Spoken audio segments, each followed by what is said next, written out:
Tunay po na tama lang nakabahan. Kinakabahan ba kayo?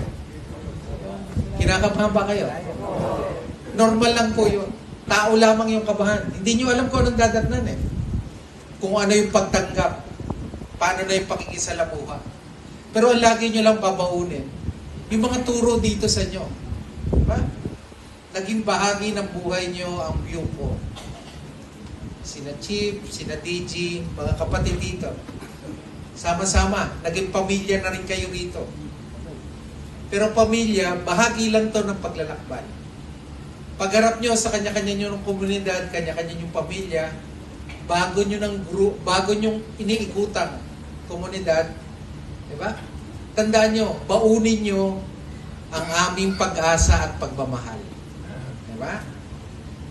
Na nawa, ang aming naibahagi sa inyo ay sapat na para sa bago nyong paglalakbay. At,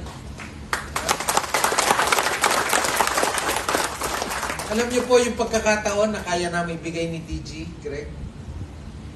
Ito po, bubuksan lang namin ang pagkakataon sa inyo.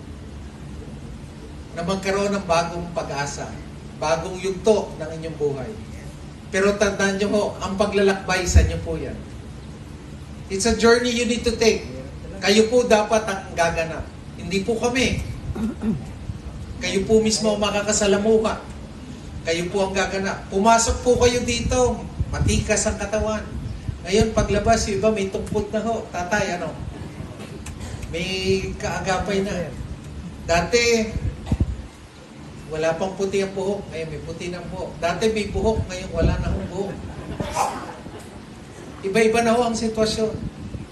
Diba? Tanggapin po natin yung mga nagbago na. Pero mas tanggapin po natin yung paparoonan natin.